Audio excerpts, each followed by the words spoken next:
அஸ்ஸலாமு அலைக்கும் வரஹ்மத்துல்லாஹி வபரகாத்துஹு.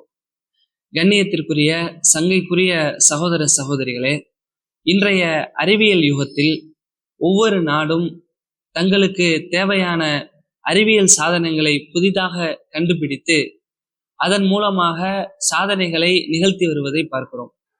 அதனுடைய தொடர்ச்சியாக சில நாட்களுக்கு முன்னால் சந்திரயான் 3 என்ற ஒரு விண்கலத்தை உருவாக்கி அதை நிலவினுடைய தென் துருவத்திலே இறக்கி மிகப்பெரிய ஒரு சாதனையை நம்முடைய இந்திய நாடு அழகிய முறையிலே செய்திருக்கிறது. இதை சம்பந்தமாக நாம் பார்ப்பதற்கு முன்னால் திருமறை குர்ஆனுக்கும் இந்த விண்வெளி பயணத்திற்கும் உண்டான சில தொடர்புகளை நாம பார்க்க வேண்டும். ஒவ்வொரு காலகட்டத்திலும் ஒரு மதம் ஏதாவது ஒரு புதிய அறிவியல் கண்டுபிடிப்பு வரக்கூடிய சமயத்தில் பொய்ப்பிக்கப்பட்டு விடும். ஒரு கொள்கை, ஒரு கோட்பாடு வறுமையானால் அந்த கோட்பாடு அறிவியலுக்கு புறம்பாக இருப்பதை அந்த அறிவியல் நிரூபிக்கப்படுமையானால் கோட்பாடு உடைந்து நாசமாக போய்விடும். ஆனால் இஸ்லாமிய மார்க்கத்தினுடைய கொள்கை இந்த உலகத்திற்கு வந்து குர்ஆன் இந்த உலகத்திற்கு அருளப்பட்டு 14 நூற்றாண்டுகளையும் தாண்டி, கிட்டத்தட்ட அதையும் தாண்டி 15ஆம் நூற்றாண்டை தொட்டு வரக்கூடிய ஒரு இருக்கக்கூடிய ஒரு சூழ்நிலையில் மிகப்பெரிய எந்த ஒரு அறிவியல் ஆராய்ச்சியினாலும் மறுக்கப்படாத ஒரு வேதமாகவும், இன்னும் சொல்ல போனால் இந்த அல் குர்ஆனுடைய வார்த்தைகள் ஒவ்வொன்றும் கண்டுபிடிக்கப்பட்டு கொண்டிருக்கக்கூடிய ஒவ்வொரு அறிவியல் ஆராய்ச்சியும் உண்மைப்படுத்தக்கூடிய விதத்தில் இருப்பதையும் நாம பார்க்கலாம். அதற்கு ஒரு பேர் உதாரணம் என்னவென்று சொன்னால், நாம பூமி உருளை என்று என்ன செய்திருப்போம், சிறு வயதிலே படித்திருப்போம். பூமியும் சூரியனும் ஒரு இடத்தில் நிற்கவில்லை, சுழன்று கொண்டே இருக்கிறது என்று நம்ம எல்கேஜி பாடத்துல படிச்சிருப்போம். இதை ஒரு 14 நூற்றாண்டுகளுக்கு முன்னால் ஒரு மனிதர் வானத்தை, இங்கு இருந்து பூமிக்கு மேலே இருக்கக்கூடிய வானத்தை பார்த்துவிட்டு சொல்ல முடியுமா? பூமி என்ன செய்து கொண்டிருக்கிறது, சூரியனை சுற்றி கொண்டிருக்கிறது, சொல்ல முடியுமா? சூரியனும் நீந்தி கொண்டிருக்கிறது, சொல்ல முடியுமா? சூரியனையும் சுற்றி எண்ணற்ற பல கோள்களும் இருக்கிறது, சொல்ல முடியுமா? ஆனால் பெருமானார் ஸல்லல்லாஹு அலைஹி வஸல்லம் அவர்களால் ஒரு மனிதனாக சொல்ல முடியாது என்றாலும் அவர்கள் கொண்டு வந்த இந்த இறை வேதம் அதை பறைசாற்றி இருக்கிறது என்பதை நாம பார்க்கிறோம். விண்வெளி சம்பந்தமாக பல இடங்களில் மார்க்கம், பல இடங்களில அல் குர்ஆன் பேசுகிறது. அதுல ஒண்ணு என்னன்னா சூரத்துல் அன்பியா. அதுல பாத்தீங்கன்னா வஹுவல்லதி ஹலக்கல் லைல வன்னஹார், அல்லாஹ் இருக்கிறானே, உங்களை எல்லாம் படைத்த இறைவன், அவன் இரவையும் பகலையும் படைத்திருக்கிறான். வஷம்ஸ வல் கமர, சூரியனையும் சந்திரனையும் படைத்திருக்கிறான் என்று அல்லாஹ் குறிப்பிடுகிறான். இரவு பகலை பத்தி பேசுறான், அந்த தொடர்பை பாருங்களேன். இரவு பகலை பத்தி பேசுறான், அதுக்கடுத்து சூரியனையும் சந்திரனை பத்தி பேசுறான். இது எல்லாமே நமக்கு இரவு பகல் நமக்கு தெரிஞ்ச விஷயம், சூரியன் சந்திரன் நமக்கு தெரிஞ்ச விஷயம். இதுல என்ன ஆச்சரியம் நம்ம கேட்கலாம். இதை எல்லாத்தையும் ஒரு விஷயத்தோடு இறைவன் இணைக்கிறான். குல்லுன் ஃபீ ஃபலக்கி யஸ்பஹூன். இந்த சூரியனும் சந்திரன் ஒவ்வொன்றும், ஒவ்வொரு கோள்களும் இந்த வான அந்தரத்திலே சுழன்று கொண்டு அது நீந்தி கொண்டே இருக்கிறது. அதாவது ஒரு குறிப்பிட்ட நீச்சல் அடிச்சு போனா அப்படியே பயணிச்சு போவோம் இல்லையா, அந்த வார்த்தையை அல்லாஹ் ரப்புல் ஆலமீன் பயன்படுத்தி இந்த இடத்துல குறிப்பிடுகிறான். சூரியனும் சந்திரனும் ஒரு இடத்துல நிக்கல, நீந்தி கொண்டே இருக்கிறது. நீந்தி கொண்டே இருக்குங்கிற வார்த்தைய நம்ம இன்றைய அறிவியல் உலகம் என்ன சொல்லுகிறது, புவியீர்ப்பு விசை மேல கிடையாது. ஒன்னும் சூரியனா இருந்தாலும் சந்திரனா இருந்தாலும் எந்த கோளா இருந்தாலும் கீழே ஒரு ஆங்கர் மாதிரி, ஒரு பில்லர் மாதிரி வச்சா நின்றுகிட்டு இருக்கு இல்ல, அப்படியே அந்தரத்துல என்ன செய்கிறது, வேகமாக போய்கொண்டே இருக்கிறது. அந்த வேகமும் அந்த சுழற்சியும் அந்த புவியீர்ப்பு அற்ற ஒரு தன்மையும் காற்றில்லாத ஒரு தன்மையும் மிதக்கிறது என்று என்ன செய்யப்படுகிறது, அறிவியல் உலகத்துல சொல்லப்படுகிறது. அதை அல்லாஹ் ரப்புல் ஆலமீன் மிக எளிமையான ஒரு பாமரன் புரிந்து கொள்ளக்கூடிய வார்த்தையில குறிப்பிடுவதை பார்க்கிறோம். இதை எதுக்கு சொல்றோம்னா, இன்றைய அறிவியல் உலகம் எதை புதுசா கண்டுபிடிச்சு ஆராய்ச்சி பண்ணி உண்மைப்படுத்துதோ அதை ஏற்கனவே இந்த உலகத்தில் அருளப்பட்ட சாதாரண ஒரு படிப்பறிவு எழுத்தறிவு இல்லாத ஒரு மனிதரால் அருளப்பட்ட அல் குர்ஆன் நமக்கு சொல்லி இருக்கின்ற காரணத்தினால் இது கண்டிப்பாக அல்லாஹுடைய வார்த்தை தான், மனிதன் வார்த்தை அல்ல என்பதை அது உண்மைப்படுத்தி இருக்கிறது. அதனுடைய தொடர்ச்சியாக ஏராளமான அறிவியல் சான்றுகளை அல்லாஹு ரப்புல் ஆலமீன் அல் குர்ஆனிலே குறிப்பிடுகிறான். அது வானம் பூமியை பற்றி, மலைகளை பற்றி, கடலை பற்றி, நட்சத்திரத்தை பற்றி, காற்றை பற்றி, இப்படி எல்லா உருப்படிகளை பற்றியும் எல்லா படைப்புகளை பற்றியும் இறைவன் பேசுகிறான். அதுல இந்த விண்வெளி சம்பந்தமாக இறைவன் பேசுகிறான்.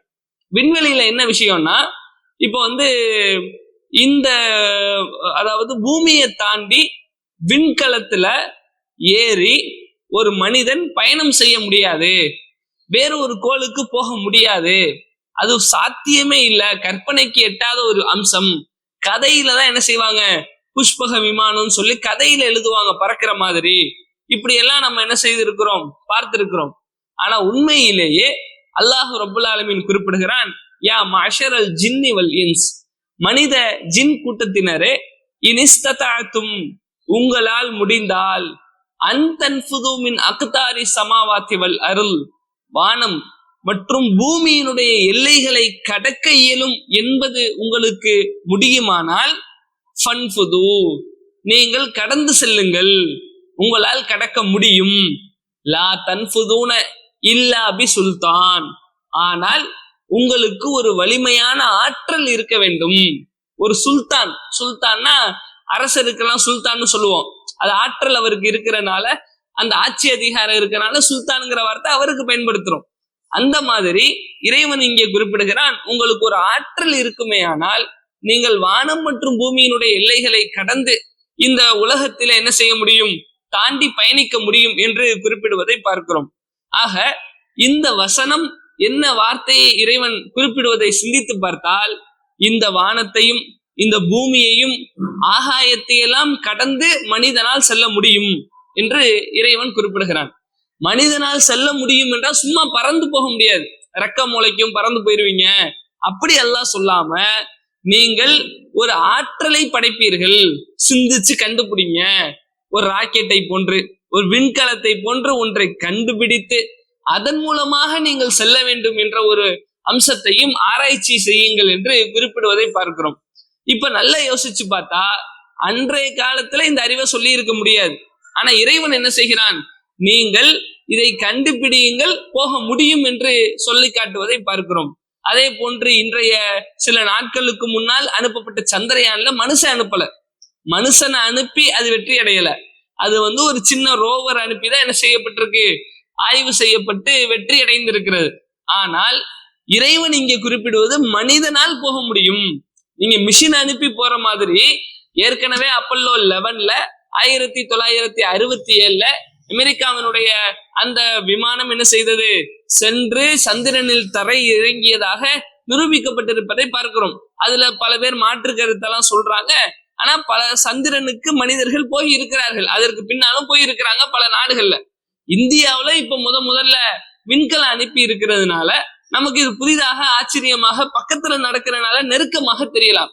இதுல இன்னொரு அம்சம் என்னன்னா, அல்லாஹ் குறிப்பிடுவது மனிதனை என்ன செய்ய முடியும், விண்வெளிக்கு அனுப்ப முடியும், இந்த வானம் பூமியினுடைய எல்லையை கடக்க முடியும், வேறு கோள்களுக்கு செல்ல முடியும் என்ற அம்சத்தை இந்த இடத்திலே குறிப்பிடுவதை பார்க்கிறோம்.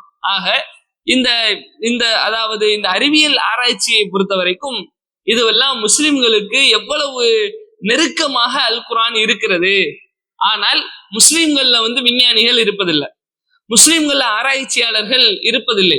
குர்ஆனை ஒழுங்கா ஆராய்ச்சி செஞ்சு தன்னுடைய தொழில்நுட்பம், தன்னுடைய பிசிக்ஸ் போன்ற கெமிஸ்ட்ரி போன்ற படிப்புகளை எல்லாம் வச்சு விஞ்ஞானி ஆகக்கூடிய ஒரு விஞ்ஞானி தன்னோடு குர்ஆனையும் வைத்துக்கொண்டு இரண்டையும் சேர்த்து ஒரு முடிவெடுக்க முயற்சி செய்வாரேயானால் இன்னும் பல்வேறு கண்டுபிடிப்புகளை கண்டுபிடிக்க முடியும். வெறும் குர்ஆனை மட்டும் ஆராய்ச்சி பண்ணுனா விஞ்ஞானத்தை கண்டுபிடிக்க முடியாது.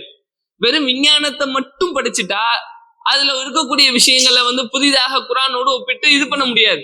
அப்ப என்ன செய்ய வேண்டும் என்றால், இரண்டையும் ஒப்பிட்டு பார்த்து ஒரு கண்டுபிடிப்பை கண்டுபிடிக்க வேண்டும். ஏனென்றால் இப்போ ஒரு கண்டுபிடிப்பை புதுசா என்ன செய்யறாங்க, உருவாக்குறாங்கன்னு வச்சுக்கோங்க. அதை கண்டுபிடிச்சு முடிச்சதுக்கு அப்புறம் முஸ்லிம்கள்லாம் வருவாங்க குர்ஆனை தூக்கிக்கிட்டு, பாருங்க குர்ஆன்ல அப்பவே இருக்குது. அதுதான் இப்போதைக்கு வீடியோ போடுறது கூட அந்த கருத்துலதான் நம்ம என்ன செய்யறோம், போடுகிறோம். ஆனா இந்த நிலைமை மாறணும். இப்படி இருக்கக்கூடாது.